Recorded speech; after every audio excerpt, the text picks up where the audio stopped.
नमस्कार। आपका अखबार के YouTube चैनल पर आपका स्वागत है। मैं हूं प्रदीप सिंह। गुजरात में नरेंद्र मोदी और अमित शाह की जोड़ी ने जो कर दिया है, मुझे नहीं लगता भारतीय राजनीति के इतिहास में कोई इतना बड़ा काम कर सकता है।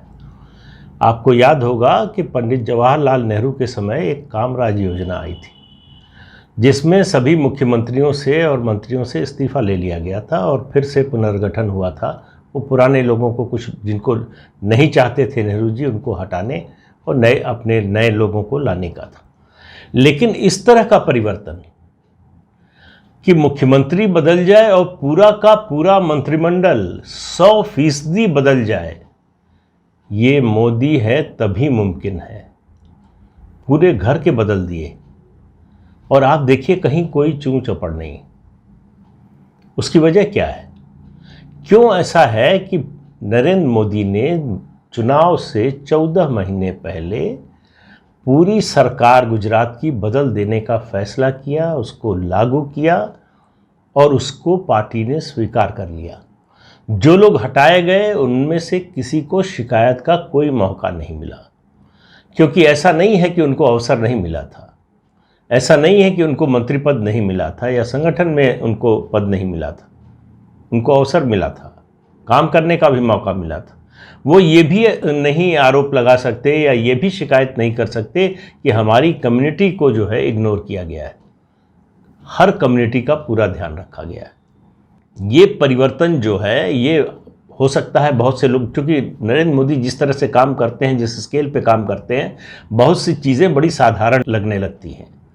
लेकिन मेरी नज़र में भारतीय राजनीति के इतिहास की ये सबसे बड़ी घटना मानी जानी चाहिए। हमने वो दौर देखा है 1980 के पहले का, जब हरियाणा में भजन लाल पूरा मंत्रिमंडल लेकर डिफेक्ट कर गए थे जनता पार्टी से, जो है कांग्रेस की सरकार बन गई थी। लेकिन यहाँ उसी पार्टी की सरकार थी, उसी पार्टी का मुख्यमंत्री था, उसी पार्टी के मंत्री थे, सबको हटा दिया। कौन सीनियर है, कौन जूनियर है, किसने अच्छा काम किया, किसने अच्छा काम नहीं किया, इस बात का लिहाज नहीं रखा। क्यों नहीं रखा? क्योंकि नए लोगों को मौका देना है। परिवर्तन ऐसे ही तो आता है। अगर जो है वही हमेशा बना रहेगा तो फिर परिवर्तन कैसे आएगा, बदलाव कैसे आएगा और नए लोगों को मौका कैसे मिलेगा? तो कैसे कर पाते हैं नरेंद्र मोदी ये? देखिए, कई कारण हैं। एक तो गुजरात है। ये गुजरात भारतीय जनता पार्टी का जनसंघ के समय से, शायद मैंने पहले भी आपसे कहा था, जनसंघ के समय से गुजरात और मध्य प्रदेश दो ऐसे राज्य हैं जो संगठन की दृष्टि से बहुत मजबूत रहे हैं। यहाँ संघ का काम जो है बहुत पहले से और बहुत अच्छा और व्यापक रहा है, उसमें भारतीय जनता पार्टी का योगदान। तो ये एक तरह से एक किला है, और दोनों राज्यों की तुलना करें तो इसमें गुजरात आगे निकलता है। दोनों राज्यों में ये इत्तेफाक की बात है कि एक तरह का 2 पार्टी सिस्टम है, केवल बीजेपी और कांग्रेस है। तो आज जो मंत्री बनाए गए हैं, 24 मंत्री बनाए गए, 9 कैबिनेट मंत्री और उसके अलावा 15 राज्य मंत्री, जिनमें से 5 स्वतंत्र प्रभार वाले। इनमें से 60% या उससे भी कुछ ज़्यादा, एग्जैक्ट संख्या अभी बताना मुश्किल है, 60% या उससे भी ज़्यादा फर्स्ट टाइम एमएलए हैं। पहली बार जो विधायक चुनकर आए हैं वो लोग हैं। अब आप सोचिए कि ये मैसेज कहाँ जाता है, पार्टी के कार्यकर्ता में कहाँ जाता है, जहाँ पार्टियों में ये होता है कि लोग सालों से, दशकों से बल्कि एक पद पर हैं तो जमे हुए हैं। तो जो नीचे का कार्यकर्ता है उसको लगता है कि हमको तो खाली दरी उठाना है, हमको तो मौका मिलने वाला नहीं है। फला जगह वो जमे हुए हैं, उस जगह वो जमे हुए हैं।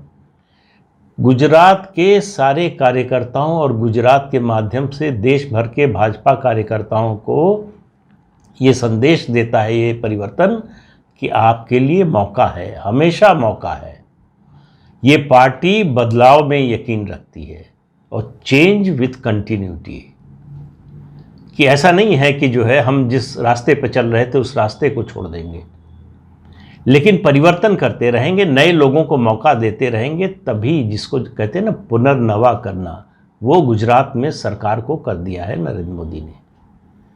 तो मैं कह रहा था कि क्यों कर पाते हैं, तो एक बात तो ये है कि संगठन की दृष्टि से गुजरात बहुत महत्वपूर्ण और बहुत मजबूत है। इसलिए यहाँ परिवर्तन करना आसान होता है। आप देखिए कि केशुभाई पटेल, शंकर सिंह वाघेला, काशीराम राणा, ऐसे नेता किनारे हो गए। पार्टी में कहीं कोई अंतर नहीं आया। उसका जो जनाधार है, उसकी जो चुनाव जीतने की क्षमता है, उसकी जो गवर्नेंस है, उससे लोगों की जो संतुष्टि है, उसमें कोई बड़ा फर्क नहीं आया। एक दौर ये 2015-16 का बीता जब पाटीदार आंदोलन हुआ। उस समय जो स्थिति बनी थी उससे नाराज़गी जरूर सरकार के प्रति बनी और उसका नतीजा ये हुआ कि पार्टी की सीटें 2017 के चुनाव में घट गई थी। लेकिन उसके अलावा आप देखिए 2 लोकसभा चुनाव हुए, 2014, 2019, 26 की 26 सीटें बीजेपी जीती। ये कोई मामूली उपलब्धि नहीं है। तो नरेंद्र मोदी ये कर पाते हैं क्योंकि प्रदेश के कार्यकर्ताओं और देश के बीजेपी कार्यकर्ताओं को खास तौर से पिछले 7 साल में ये एहसास हो गया है कि उनका अपना कोई गुट नहीं है, उनकी अपनी कोई निजी पसंद नापसंद नहीं है कि इस व्यक्ति का उनको चेहरा नहीं पसंद है तो उसको हटा देंगे, ये हमारे प्रति वफादार नहीं है तो उसको हटा देंगे, या वो हमसे वफादारी दिखाता है, हमारी बहुत प्रशंसा करता है तो उसको कुछ बना देंगे। लोगों को एक ट्रांसपेरेंसी दिखाई देती है, पारदर्शिता दिखाई देती है फैसलों में। जब नेता के फैसले में पारदर्शिता दिखाई दे तब आप समझिए कि लोगों का यकीन बढ़ जाता है, भरोसा बढ़ जाता है, विश्वास बढ़ जाता है। नेता की यही सबसे बड़ी ताकत होती है कि वो फैसला कुछ भी करे, किसी भी समय पर करे, उसका साथ देने वाले कम ना हो। और जब ये होता है तो नेता अपने आप उसका कद बड़ा हो जाता है। आज तुलना टाइम मैगजीन में अभी आया है कि जो 100 दुनिया भर के प्रभावशाली लोग हैं उनमें प्रधानमंत्री नरेंद्र मोदी का भी नाम है, और कहा गया है कि जवाहरलाल नेहरू और इंदिरा गांधी के बाद जो है सबसे मजबूत नेता, सबसे प्रभावशाली नेता है। मेरा मानना है कि उन दोनों का आकलन हम लोग उनका कार्यकाल खत्म होने के बाद कर रहे हैं। नरेंद्र मोदी का कार्यकाल अभी अधूरा है, कब तक चलेगा किसी को मालूम नहीं है, लेकिन बहुत जल्दी ये खत्म होने वाला है ऐसा भी नहीं दिखाई दे रहा। तो जब तक वो तय करेंगे कि अब मुझे रिटायर होना है, तब तक वो क्या क्या कर चुके होंगे, क्या बदलाव कर चुके होंगे, मुझे नहीं लगता कि जवाहरलाल नेहरू और इंदिरा गांधी से तब उनकी तुलना हो पाएगी, क्योंकि उनसे बहुत आगे निकल चुके होंगे। तो मोदी के फैसले पर लोगों को भरोसा इसलिए होता है, और ये उनके करिश्माई नेतृत्व का नतीजा है कि लोगों को ये यकीन है कि कुछ भी हो, नरेंद्र भाई जो है नाव जो है वो किनारे ले आएंगे। ये जो यकीन है ना, उनके चमत्कार में लोगों को यकीन है। उनको लगता है कि ये कुछ भी कर सकते हैं, ये जो ठान लें वो कर सकते हैं। ये जो सोच है लोगों की, आम लोगों की, पार्टी के कार्यकर्ताओं की, वो पार्टी को और मजबूत बनाती है, नेतृत्व को और ताकत देती है। कुछ लोग बड़ी चर्चा कर रहे थे पिछले दिनों, जब मुख्यमंत्री बदला गया उससे पहले, एक रात पहले अमित शाह रात में गए, अचानक अहमदाबाद गए, कुछ लोगों से मिले, बैठकें की, उससे पहले गए। तो ये कहा जा रहा था कि वो असल में नितिन पटेल को मनाने गए हैं, फलां को मनाने गए हैं। ये बीजेपी में होता नहीं इस तरह से। एक आध मामले को छोड़ दीजिए तो इस तरह से मनाने का खेल नहीं होता है। वो जा रहे थे इसलिए कि तैयारी इस बात की हो रही थी। अब आप सोचिए कि ये जो परिवर्तन हुआ है उसके लिए, इस एक्सरसाइज के लिए कितना लंबा समय लगा होगा, कितने दिन से इसकी तैयारी हो रही होगी। किसी को कोई हवा नहीं लगी। सब लोग सिर्फ मुख्यमंत्री के नाम पर, वो भी जब मुख्यमंत्री विजय रूपाणी ने इस्तीफा दिया, गवर्नर हाउस गए, वहाँ प्रेस कॉन्फ्रेंस बुलाई, तब लोगों को लगा कि जो है मुख्यमंत्री बदल रहा है। तो कौन होगा, तो उसके अंदाजे लगाए जाने लगे। तो जिन लोगों का नाम लिया जा रहा था वो मुख्यमंत्री तो छोड़िए, वो सब जो है मंत्रिमंडल की रेस से भी बाहर हो गए। मतलब जो वहाँ मंत्री थे उनकी बात कर रहा हूँ। तो आप इससे अंदाज़ा लगाइए। पिछली बार आपको याद होगा जब विजय रूपाणी बने थे तो लग रहा था शायद नितिन पटेल बनेंगे, नहीं बनाया था। वो तो मुख्यमंत्री के, भावी मुख्यमंत्री के रूप में इंटरव्यू देने लगे थे। उस समय जब पोर्टफोलियो का डिस्ट्रीब्यूशन हुआ तो कुछ नाराज़ हो गए कि कार्यभार नहीं ग्रहण करेंगे। तो उनको समझाया गया कि बाद में ठीक कर दिया जाएगा। लेकिन उसी दिन तय हो गया था कि ये अब उनका आखिरी कार्यकाल होगा। तो इस नई बीजेपी में, मोदी और अमित शाह की बीजेपी में इस तरह से काम होता है। आप काम कर रहे हैं प्रदेश के लिए, पार्टी के लिए, अपने पद के लिए काम नहीं कर रहे हैं। ये मैसेज जो है ये देना बहुत ज़रूरी होता है, और वो मैसेज जो है इस फेरबदल के जरिए नरेंद्र मोदी ने दिया है। कौन सा नेता है जो चुनाव से 14 महीने पहले ये जोखिम मोल लेगा कि इतना बड़ा परिवर्तन करे? देखिए ना, राजस्थान में 1.5 साल से सचिन पायलट के लोगों को एडजस्ट कराने की कोशिश में सोनिया गांधी, राहुल गांधी, प्रियंका वाड्रा सब लोग लगे हुए हैं, कुछ नहीं कर पाए। पंजाब में क्या हो रहा आप देख ही रहे, छत्तीसगढ़ में क्या हो रहा पता है। तो पार्टी का संगठन, दोनों पार्टियों के कामकाज की तौर तरीके में, कार्यशैली में जो अंतर है वो उनकी परफॉर्मेंस में दिखाई देता है और वो रिजल्ट में भी नज़र आता है। कांग्रेस इस तरह से जा रही है, उसका ग्राफ ऐसे जा रहा है, बीजेपी का ग्राफ ऐसे जा रहा है। वो यूं ही नहीं जा रहा है। ये जो कांग्रेस के लोग कहते हैं कि ये अफीम चटा दी है, धतूरा चटा दिया है और पता नहीं बेवकूफ़ बना रहे हैं जनता को, जनता बेवकूफ़ नहीं होती है। नेता हो सकते हैं, बुद्धिजीवी हो सकते हैं, जनता बहुत समझदार होती है। उसको सब मालूम होता है, सब दिखाई देता है। उसको पता होता है कि कौन नाटक कर रहा है, कौन वास्तविकता में जो है उसके दर्द को महसूस कर रहा है। लेकिन इसका असर अब पूरे देश में पार्टी के अंदर होगा, और मुझे लगता है कि सबसे ज़्यादा असर होगा, अभी चुनाव होने वाला है जिन 5 राज्यों में, ख़ास तौर से उत्तर प्रदेश की बात कर रहा हूँ। मुझे लगता है इस परिवर्तन के बाद मुझे ये यकीन हो रहा है कि कम से कम 60% विधायकों के, भाजपा के विधायकों के टिकट कट सकते हैं, क्योंकि कोरोना के दौरान पार्टी और सरकार के खिलाफ जो भी माहौल बना, उनमें सबसे बड़ा योगदान इन विधायकों का है जो घर से निकले नहीं। उसके बरक्स देखिए कि गुजरात में जिस विधायक ने सबसे ज़्यादा काम किया कोरोना के दौरान, उसको सीधे कैबिनेट मिनिस्टर बनाया गया, पहली बार के विधायक को।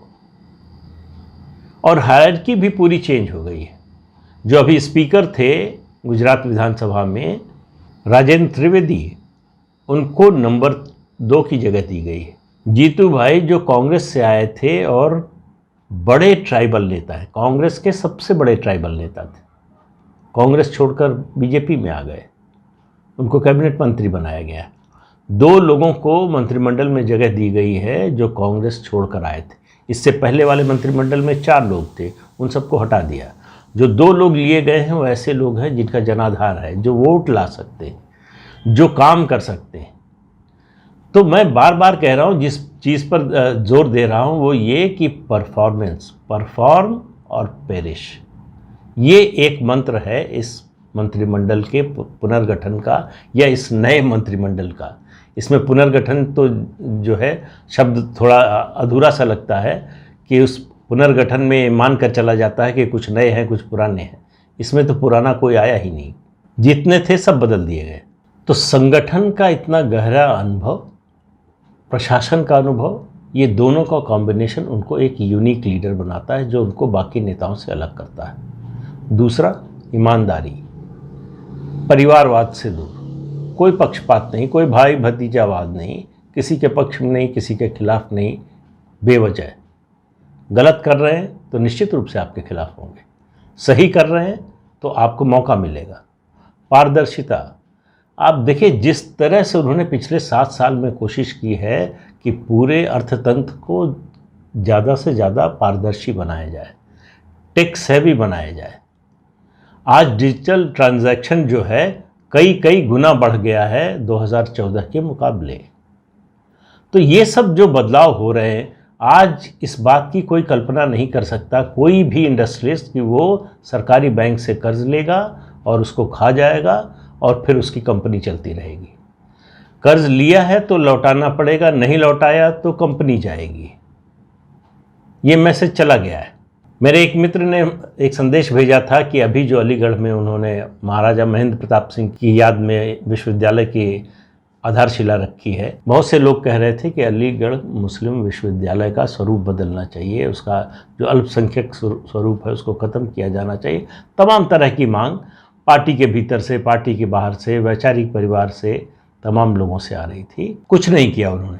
अलीगढ़ मुस्लिम विश्वविद्यालय से 12 किलोमीटर की दूरी पर एक नई यूनिवर्सिटी बनने जा रही है।